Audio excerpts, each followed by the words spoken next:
shoes off, take a load off. Don't go nowhere till the show's off. Oh, you know it's gonna be a movie when you got Cletus Cassidy on your TV. Yeah, already know Mr. Funny Man. Coming to you and making you laugh again. Started off on the radio, now we got the Cletus Cassidy Show.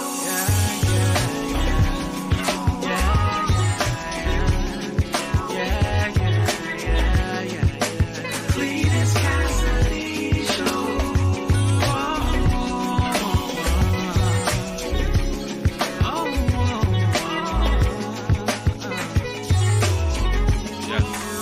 Already know Mr. Funny Man. Coming to you and making you laugh again. Started off on the radio, now we got the Cletus Cassidy Show.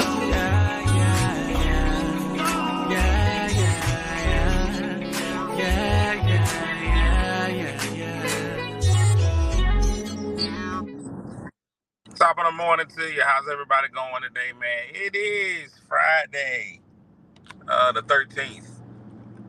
It may not be the 13th. I just decided to make it the 13th. But I'm excited to be here in the building on today, man.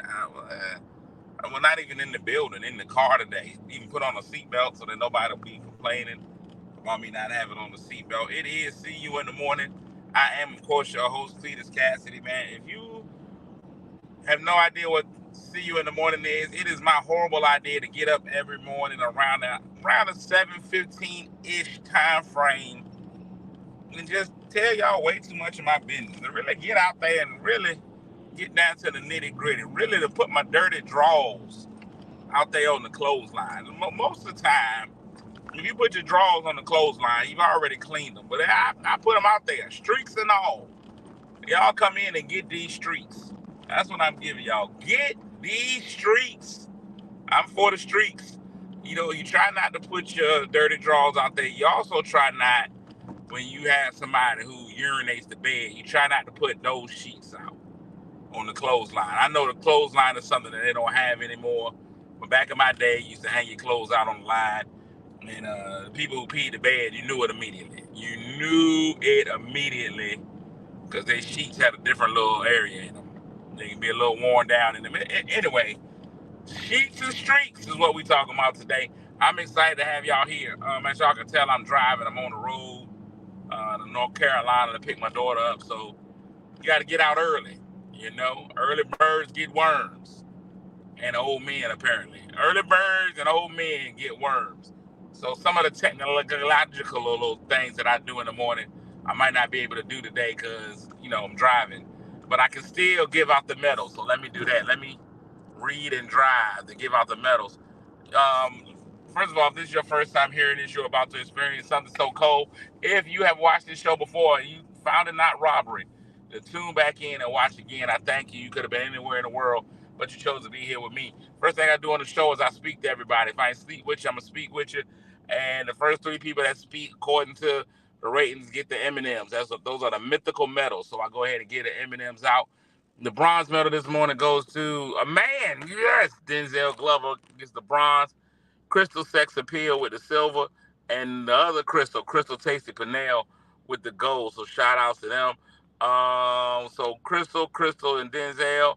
Also here this morning is Ida, Melissa, Wilberta, Calvin, Dolores, JD, Don't Call Me Martin Luther the King, and then a whole lot of other people.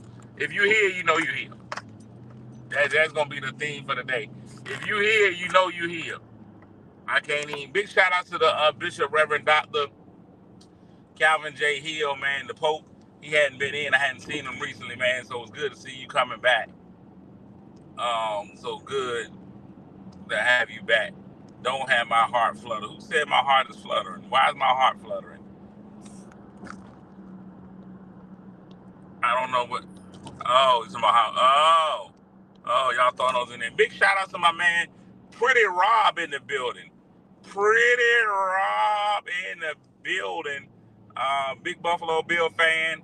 One of the four black Buffalo Bill fans in America. Shout out to him. I know that as a Buffalo Bill fan, here's one thing I know about Rob. Rob is a man that's used to disappointment. Always a bridesmaid, never a bride. In the championship, but never a champion. And see, ladies, that's the perfect man for you. That is a man that you want because you know he's going to be all right, but he's never going to be great. He's going to be close to really good, but never going to quite make it for you. You know? And it may be frustrating for you sexually because he's going to get you close to that big O, but not quite there. You got to go and do the job yourself. You're going to be close. He's just not going to get it done. That's the kind of guy he is. As a Buffalo Bill fan, I know it. And Buffalo Bill,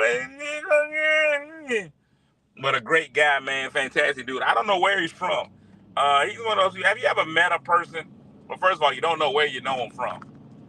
You just happen to know him. And then they turn out to be a great person. You try to figure out what their origin story is, where you know him, how do I know this guy, where is he from? You start to be like, oh, let me just go ahead and mutual friends and acquaintances to probably tell me where I know him from. But no, this guy knows everybody. He knows everything. Just a fantastic guy. Horrible sports choices, but a fantastic guy. It's Friday, of course, and I'm riding on the road. I don't like the fact, can we just talk about Big Brother? Can we talk about technological advances? First of all, technological advances could not keep T'Challa's daddy alive. If you watch Black Panther, you realize that the technological advances did not keep T'Challa alive. T'Challa's daddy alive. Didn't keep T'Challa alive either. Everybody in that movie did. And vibranium only good for something. Anyway, but I've noticed now that you no longer have to worry about police giving you a ticket. Now they just mail you tickets. I've gotten tickets from cities and municipalities. I'm not even sure how they do it. This new camera ticket system, and can I just say for a moment, it's ridiculous. All right? Can I just say the fact that they putting cameras up to give you a ticket is ridiculous. Yes, the speed limit is 25, 35, but if ain't nobody else on the road, I should be able to drive at whatever speed I feel like driving. But no, now you drive fast, you run a red light, you do all this stuff, they gonna send you a picture in the mail. And the pictures are well done. I mean, they are in full 1080p. Now, bank robberies, oh, those are grainy. You rob a convenience store, man, you can't tell who's on there for nothing. But traffic cameras, man, those give you some good pictures. Traffic camera, matter of fact, next time I want to take family pictures, I'm just going to put the family in the car, put them in the back of the truck, and drive the truck backwards through a speed light. Those pictures are fantastic. They don't even come up with proof on them. Nothing. Those things are clear. You should be able to go wherever you want to, whatever you want. And see, here's the problem with those cameras. This is a true story. I had a friend of mine, I went to an engagement, and a friend of mine had a medical emergency. It was like 2 a.m, they're having a medical emergency. We're having to get them to the hospital, right? We were around the corner from the hospital. The hospital is like 3 minutes away. We called for an ambulance and said the ambulance will be there in 10 minutes. I was like, but this is a medical emergency. Medical emergencies. So I was like, well, let's put them in the vehicular. We put her in the vehicle, drove her there much faster than the ambulance would have arrived. But I had to run a couple of red lights. It was 2 a.m. I ran the red lights responsibly, responsibly. I responsibly ran the red lights. Still got the ticket in the mail. The camera system don't know that I was having an emergency. We are slowly moving towards artificial intelligence. Everything's going to be artificial. By the time I lose my virginity, it's going to be to a robot named Sarah.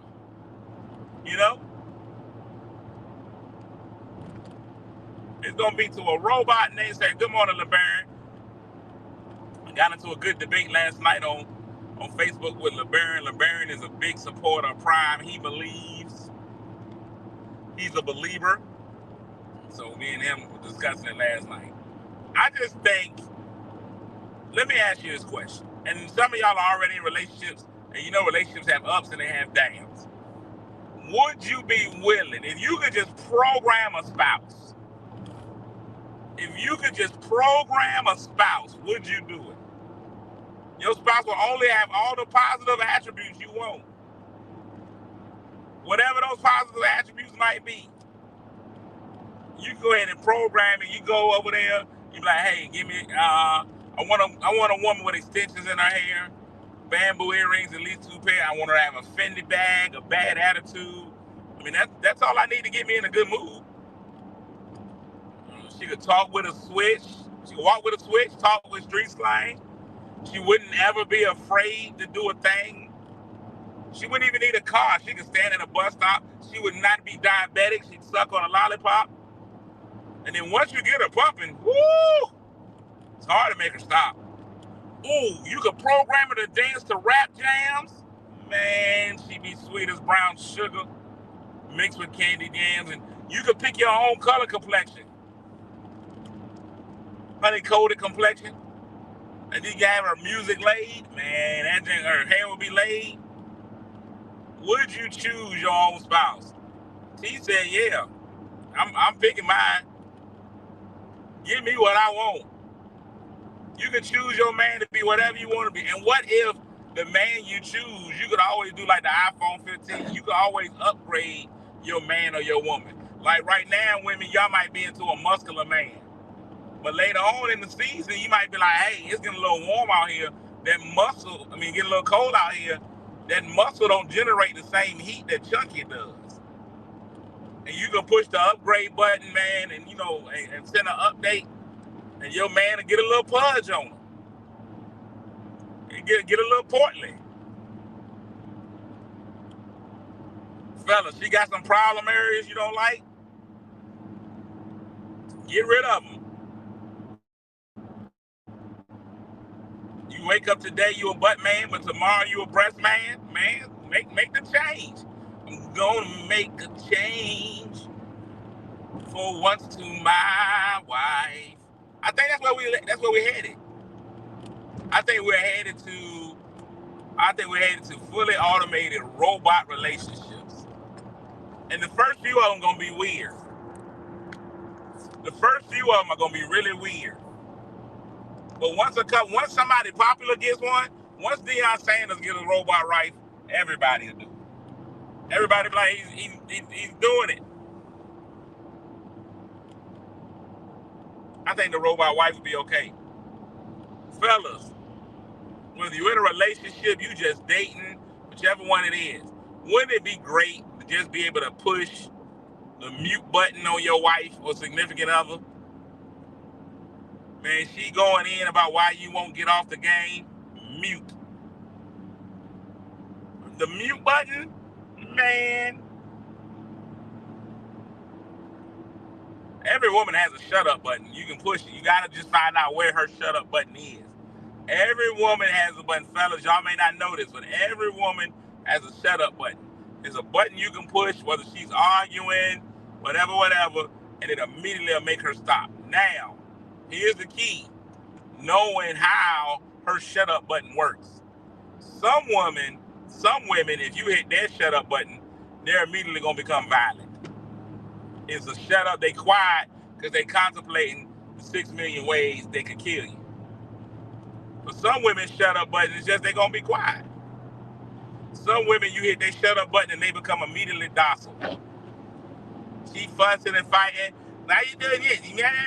Why don't you love me? You don't love, that's your problem right there. You don't listen to me. You think I'm your mama. I'm not your mama. Your mama loves you. I love you differently than your mama. You think I'm gonna do everything your mama does? And you hit her shut up button, boom. I'm sorry, baby. Some women are like that. Some women have that shut up button. That's the best. You hit her shut up button, boom, shut up button. What you want to eat? That's the one you want. Some women, the shut up button is you call her the B word or something. You're like, look here, B. And if her shut up button also comes with a retraction button, it also comes with a retraction button, then you're in a problem. Now, BB Terry says men need a shut up button. Now, here's the problem. We don't need one. Men will shut up naturally. And that makes y'all mad. Men will be quiet naturally, and now y'all upset because we not saying nothing. That's your problem.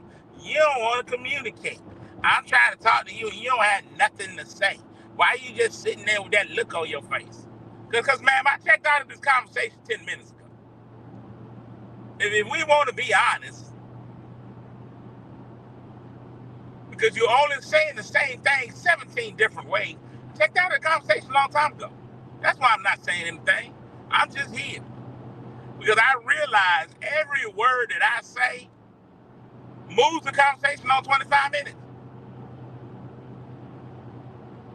If I just let you spew whatever it is you gonna spew, I'm gonna be all right. Men are fine.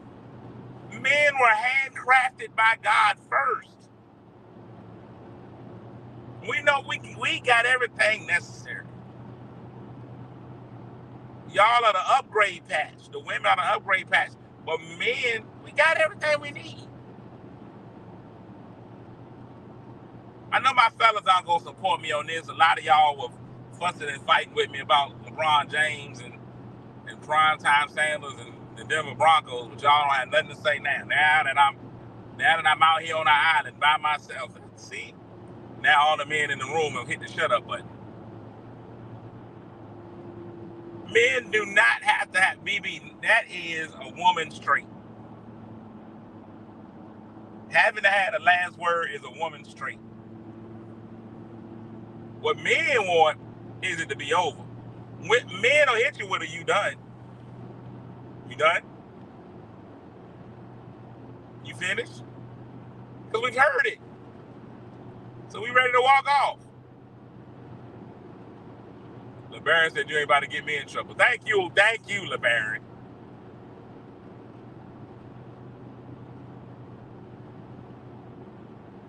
Men have a you done. That for us, it's done. Men don't have to. men don't have to have the last word. Not straight men.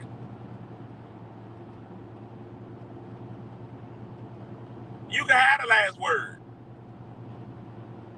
Here's the problem with letting women have the last word. You can't never win. You let a woman have the last word, all she gonna hit you with, so you don't even care enough to respond. You don't have nothing to say.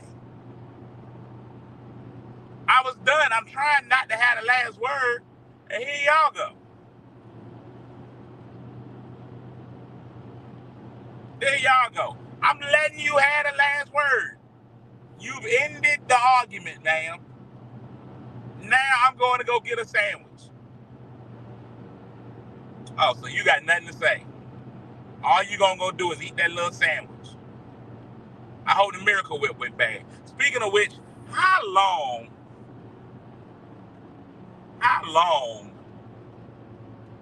can you keep Miracle Whip?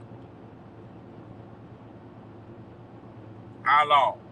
Jennifer be killing me in here, man. Jennifer, I gotta talk to my friend Zoe. Jennifer be killing me. She kills me with the comments. She gets me every time. I don't know how many years you can keep Miracle Whip. Does anybody else know? As long as you keep it refrigerated, it got a shelf life of what, 8 to 9 years?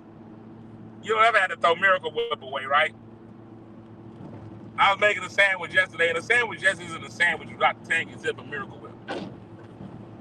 I know some of y'all are mayo people, and I feel like this. If you prefer mayo over Miracle Whip, you probably also ate glue in school.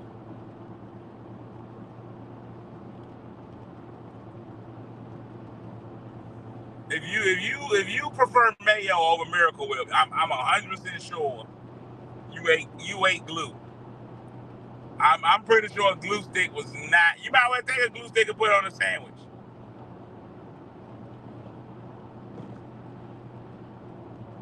Wait, Miracle Whip has an expiration date? See, women are the only ones that read expiration dates.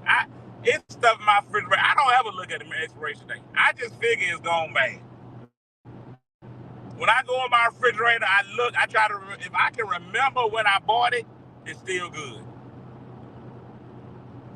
If I can remember when I bought it, it's still good. If I can't remember when I bought it, then I throw it away. condiments, I don't ever know when to throw condiments away. When do you throw away mustard or ketchup? Do they have a expiration date? Mayo is much better than Miracle Whip. Team Dukes. No, y'all tripping on this mayo thing. Mayo ain't what you want. LeBaron said if it hasn't changed color, it's still good. That's my thing. You wait till it changes color. I grew up where we weren't really allowed to waste food. You don't throw no cheese away just because it's molded. Cut the mold off. Get to the part that ain't molded. Nothing like Dukes.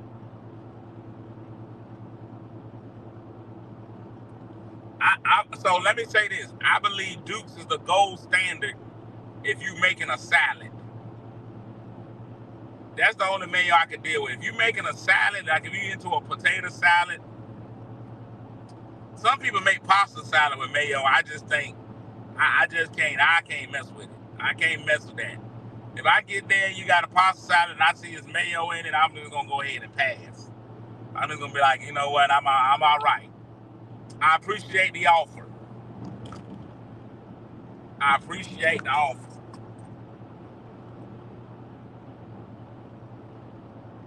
I think there's two types of people in this world. There's mayo people and there's Miracle Whip people. I believe that the Miracle Whip people are the people who lead society, who lead to change, and who make good decisions. Mayo people, I don't know about y'all. It's rough. Election time is coming up soon again. My good friend Yolanda's in here. Yolanda Bowie Daughtry. She's running for the clerk of the court in Portsmouth. And if y'all see her name and you trying to figure out how to vote for Yolanda. Yo vote, Yolanda. Huh? Yo vote, Yolanda. I think that's a slogan. Write that down, Yolanda. Yo vote, Yolanda. Mayo is flat tasting and belongs. That's exactly right. Mayo has a racial connotation. It lacks flavoring. It's just there. It's just there. Mayo, Still nobody has told me when you throw away ketchup and mayo. Yo vote, Yolanda. I think ketchup and mayo, here's the thing, here's what I think is good about ketchup and mayo. Ketchup and mayo will segregate itself. You leave it in there long enough, the water's gonna separate. The water's gonna rise to the top on the mayo and the ketchup. And that preserves it, you know?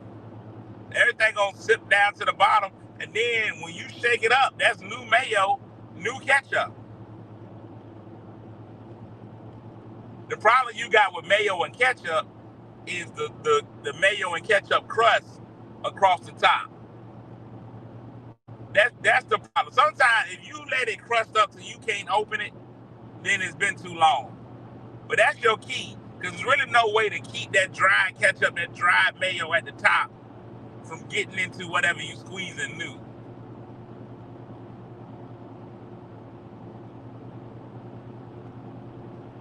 But you go ahead, my son, he didn't know that it separated at birth. He didn't know that mustard separated. We made some burgers the other day. He went in, he just went off the top. He just trusted the mustard. And he just went in. He's like, it's water. I'm like, that happens in all mustard. You gotta really get in there and shake it. If it's in a bottle. If it's in a jar, you gotta give it a good spin. So I don't know how long you keep stuff. That's probably, outside of the need to lose my virginity, knowing when to throw away stuff in the kitchen is probably the second reason why I need to get married. If I don't get married, I'm keeping peanut butter till Jesus returns. Whichever happens first, until Jesus comes or I run out. Right now in my kitchen, I got 14 jars of peanut butter. They got just a little bit in it. It ain't quite enough to make a sandwich, but it's also not empty. Like if I were to scrape around the sides and get the side scrapings of it, I could probably make a good sandwich. But I also don't want to throw it away. It's good peanut butter left in there. You got a wife, or as my homeboy said, you get you an old lady, she's not gonna let you keep that in there. I got a whole peanut butter collection. I'm not throwing it away. I don't do, let me tell y'all something about me. These are the reasons why, outside of losing my virginity, these are the reasons why I need a solid wife. I don't do inventory before I go shopping. I don't. I just go shopping. So it is not beyond me to have 14 of the same thing in the house. Right now, I got 32 new jellies. 32 new jellies. Because I can't remember. Every time I go shop, I be like, peanut butter and jelly this week. Do I have jelly? I'm just going to go assume that I don't.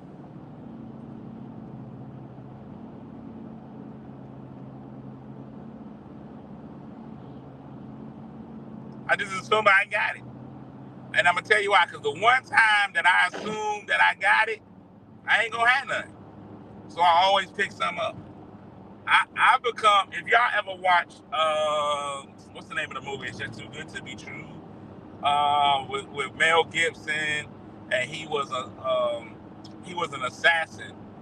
And the way they had trained him, I love that movie too. I just can't think of the name of it. The way that they trained him, if he ever was gonna go kill somebody, he had to go rent this. He had to go get a particular book. He had to go buy the book. If he couldn't find the book, he would go crazy. That's how I am. I go certain places. I'm almost OCD. I go certain places. If I go in the grocery store, I'm gonna go buy it. I like the little packs of tuna, the little flavored tunas. Y'all might not like them. I like them. They're a good little snack. They're healthy for you. You can go right on in there, eat you some, and be kind of full. You don't have to cook, no prep time. I like them. Usually, the grocery store has them 4 for $5. Some places I can go and get them for $1.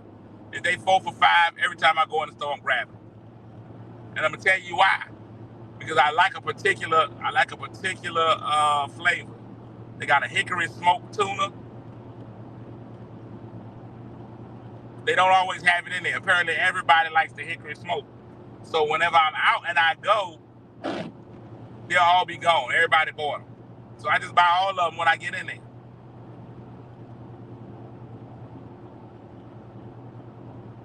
Now, y'all don't leave the fact that you said that's what Vienna sausages is for. Vienna sausages ain't for nothing.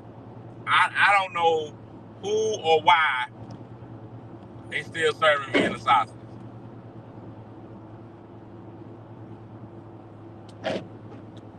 So you say the herb flavor is good. I never went out and purchased the herb flavor. I don't know what made me buy the hickory smoke. I just tried it. I feel like I can't buy the ranch flavor. I feel like the ranch flavor is racist. I feel like the ranch flavor is racist. I feel like if I buy the ranch flavor, I'm fitting a stereotype. I feel like I'm fitting a stereotype. If I go ahead and get ranch, I'm on my way. I feel like they expect the black people to get ranch. That's why I never order it. Like if I go to IHOP, I worked in IHOP for a while. I worked in several different IHOPs. I even managed the IHOP.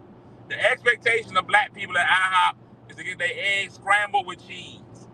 So because I don't want to be a stereotype, because I don't want to hold black people back, I very, very rarely get my eggs scrambled with cheese. And I know sometimes I want them. Sometimes I want my eggs scrambled with cheese. Because here's my alternative. My alternative is always to get my egg fried hard. And you know what they never do? They never fry my egg hard. Every time my egg needs a little bit of Viagra in it. It's almost hard, but not quite. It's not hard enough to get the job done. It's showing you hard, but it ain't really hard. All my fellas know what I'm talking about. You woke up sometimes and you think it's hard, but it's not. It's just giving the appearance of hardness. The reality is there's no structure. There's no structure. It's just kind of showing you hard. So I don't order the scrambled eggs with cheese because I know that's what they expect. I know the waitress is writing down scrambled eggs with cheese before I even order. I'm really silly in some of the stuff that I do. Like, I really feel like as a grown man, I can't order the Rooty Tooty Fresh and Fruity. I can't do it. Now, the kids' meal, they used to call that the Rudy Jr. I can't get that. I just feel like if I'm a man, ladies, you tell me you on a date, and for some reason y'all decided to go to IHOP, and that man orders, let me get the Rooty Tooty Fresh and Fruity. No, man. That date is over. That date is done. What I look like? And then what if I order one in Atlanta?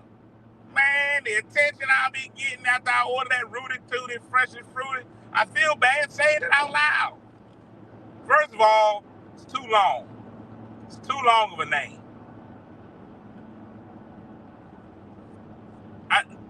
My toxic masculinity is a lot. Like if I just meet a woman and we go to IHOP, I'm ordering a T-bone steak, cheese, eggs. Well, it's great. I gotta order it. I gotta order because I'm setting the precedent for the type of man that I am based on this meal. Ladies, y'all don't understand the pressure it is to be a man.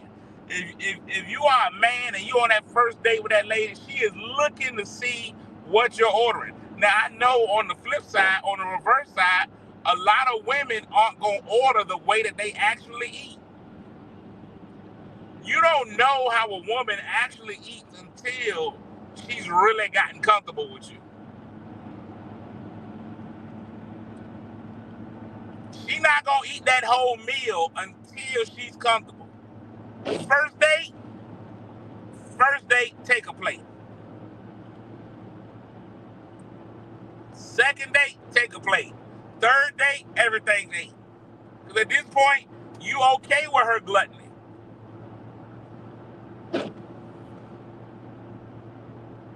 On that first date, she don't want you to be like, oh my gosh, she eat like that? It's not happening. She gonna order something light and eat half of it. Fellas, you got to establish your manhood in your order. There are foods that man can eat. Steak and shrimp.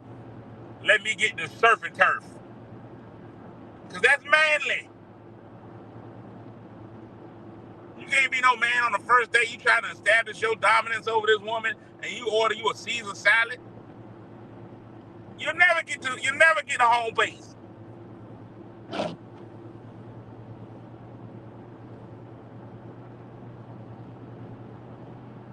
If your first day is IHOP, you might not see her again.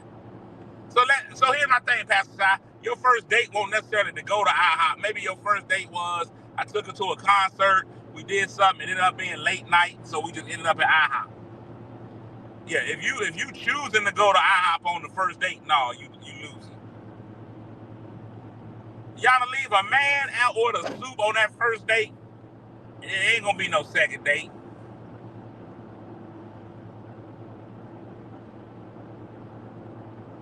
You go out with a man and order soup, you ain't with it. And then if you order a soup, you gotta order a manly soup. Chicken noodle. You can't even order minestrone. The minestrone is a delicious soup. Italian wedding. Man, Italian wedding is a delicious soup. The man can't order the zuppa toscana. No matter how much you enjoy zuppa toscana, you can't order it on a date. That's a feminine soup. That's a lady soup.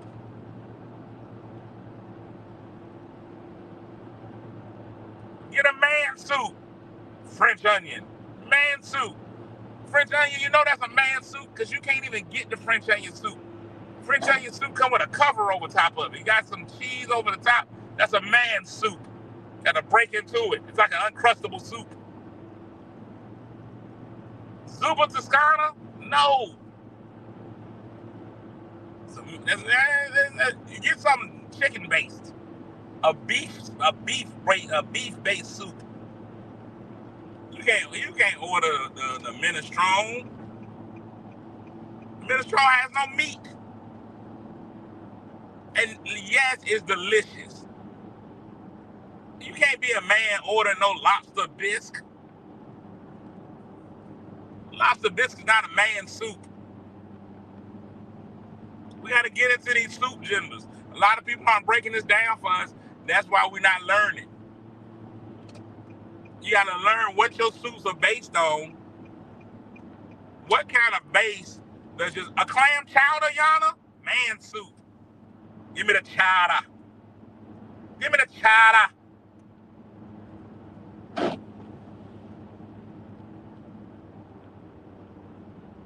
Boston or Maine. Give me my chowder. A chowder is a man soup. A stew is a man soup. Give me the chowder. Bisque. Listen, there you go, Lonzo. You need a soup that's rooted in substance and not there for clicks.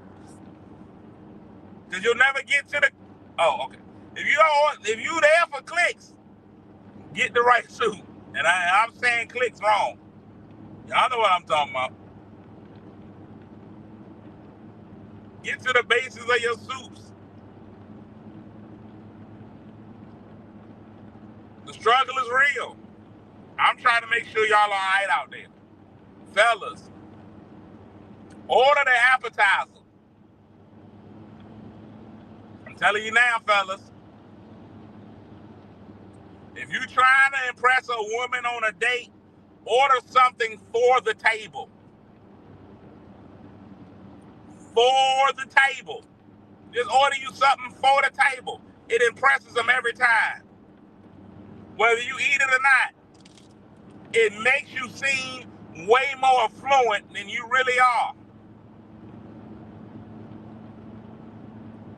Yeah, let me get an order of calamari for the table. Huh? Having the women in here just got moist hearing it. That's it. Order something for the table. It's not for me. It's not for you. It's for us. It's for the table. If you ever go out and mix company with your woman and you order something for the table, man, she's going to feel like she is dating the richest man in the world. For the table works every time, fellas. Every time. It don't even matter what you order for the table. If you order it for the table, that jank is great. It ain't even about getting her full before the food comes. It's about impressing her with your ability. You order for the table. Let me get an order of cheese fries for the table. Thanks. It's the way that you say it, because saying for the table not only establishes who the food is for, but it dismisses the waitress at the same time. You got to say it in a dismissive way. Listen, hon, bring back some potato skins for the table, please. Thank you. The basket of rolls is already coming. The basket of rolls already came for the table. That don't count. You're absolutely right, Patricia. You got to order your own something. You got to look at that menu. Man, I'm going to tell y'all this story, then I'm going to go ahead and focus on the road. I opened for D.L. Hughley. The first time I opened for D.L. Hughley, I did a fantastic job opening for D.L. Hughley. I did a weekend with D.L. Hughley. And I got paid for the show. I didn't get paid D.L. Hughley money. Let me be very clear. D.L. Hughley's amount far foreshadowed my amount. Now, I'm on this road to millionaire. So my checks are going to start looking very D.L. Hughley-ish. because I'm on this road to millionaire. Like, and now I want people to know that once I hit millionaire, don't be acting all surprised. Don't act all surprised that I'm now a millionaire. So anyway, I do the show with D.L. Hughley. After we do the show, it's the last show for the weekend. Me and D.L. Hughley, we gone. I'm ready to go home. I'm at the Virginia Beach Thunderball. All I got to do is go home. D.L. is ready to go to his hotel. I'm in there with a legend, D.L. Hughley, legendary guy. I just want to make sure I leave a lasting impression. I want to go and speak to D.L. Hughley. I don't want to speak on the D.L. I want to speak to D.L. The boldness of him to keep his name at D.L. is amazing, especially in Hollywood. So when I go to speak to Mr. Hughley, he was like, man, it's a pleasure working with you. All of those pleasantries. But then he took it one step further. He says to me, hey, man, come join us for something to eat. This puts me in a predicament. I've been invited to eat with the D.L. Hughley, to sit at the table, to break bread with a king of comedy. That's where I'm at right now. That's where my life has gotten me. I've now been invited to break bread with a king of comedy. And I said, cool, I've got to do it. He now says, all right, we're going to go over to Ruth Chris. Immediately, my pocket said, hey, cuz, did you see what we got paid for the weekend? I don't think we can do Ruth Chris. I try not to make my comedy weekends turn into a loss. Try to stay on top financially. And he invited me to eat, but he didn't say he was paying for me to eat. I can't immediately assume that D.L. Hughley is going to pay for my meal. I can't assume it. I can hope it. I can pray for it. Can't assume it. Got to be prepared for what's happening. So he had his little assistant there with him. He sent her over to Ruth Chris to get us a table. He goes over to Ruth Chris. She goes to Ruth Chris. She comes back. She says, Ruth Chris is closed. I said, thank you, Lord, for all you've done for me. But then she comes with a caveat. She says, but the manager says they'll turn the grills back on just for you, Mr. Hughley. And I didn't realize that the devil is alive and well. But DL then says, because there'll always be a ram in the bush. DL says, no, I'm not going to impose on them like that. I said, what? A modest superstar. I'm now prepared to end my night and go on home. I figured this has got to be it. We've been turned down by Ruth Chris. Now we just go our separate ways. The sweet communion of his Holy Spirit is about to abide with us now and forevermore. But instead, Mr. Hughley says, oh no, the assistant says there's a restaurant across the street called McCormick and Schmidt. We can go there. My soul got weary because I realized McCormick and Schmidt is just as expensive as Ruth Chris. I didn't know why the caged bird sang. We continued on our journey. We went over to McCormick and Schmidt. And this is why I know for a fact appetizers and wealth are one and the same. Appetizers and wealth are one and the same. D.L. Hughley has amassed a great sum of money. He started ordering appetizers without looking at the price. No regard for human life. Let's give me 2 of the oysters and 3 of this, 4 of that, for the table. Knowing my limited financial status at the time, knowing my budgetary constraints, realizing what I had gotten paid for the weekend, and knowing that Mr. Hughley had yet to say that he was paying for my meal, safely looked over the menu. As he started ordering wines and various fanciful drinks, I resorted to saying, I'll just have the water. I will stay in a place of safety. I'll have the water.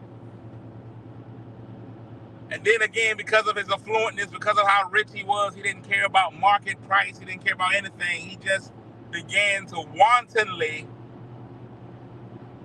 order from the menu.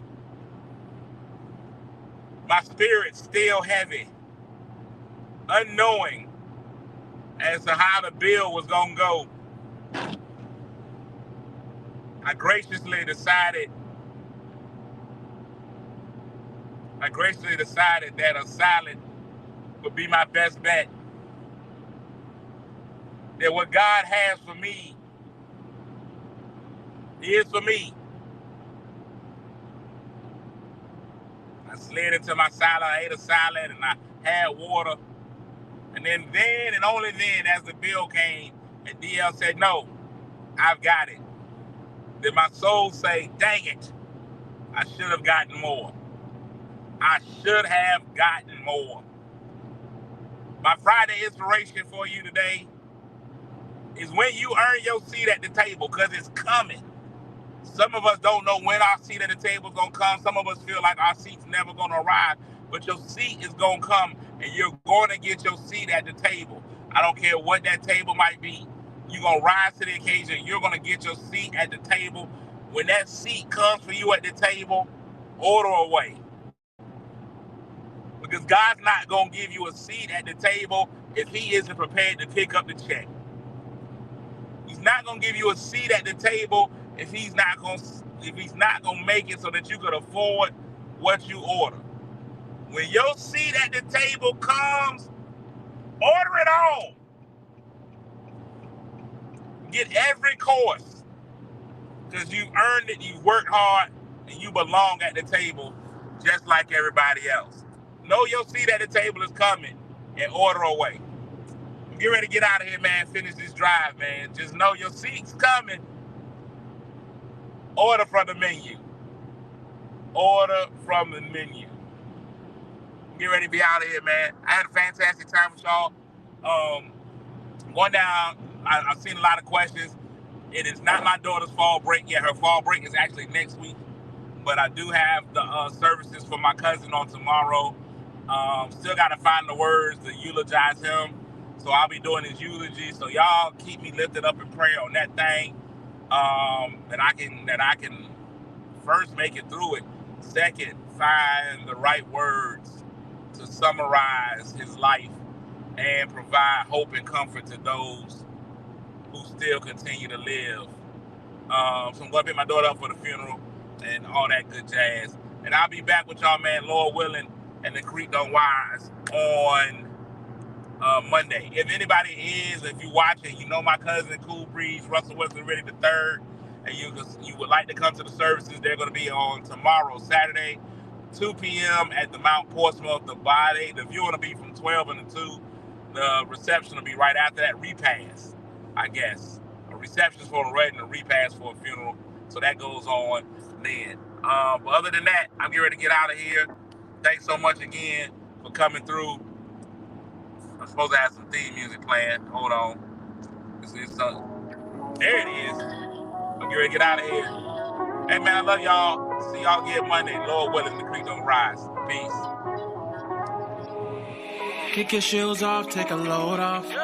Don't go nowhere till the show's off. Oh, you know it's gonna be a movie when you got Clayton's Cassidy on your TV. Yeah, already know Mr. Funny Man.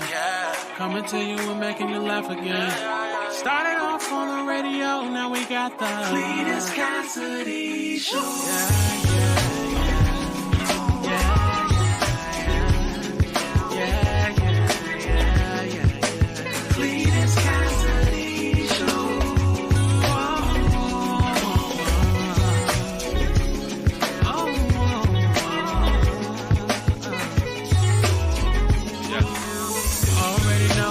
Funny Man, coming to you and making you laugh again.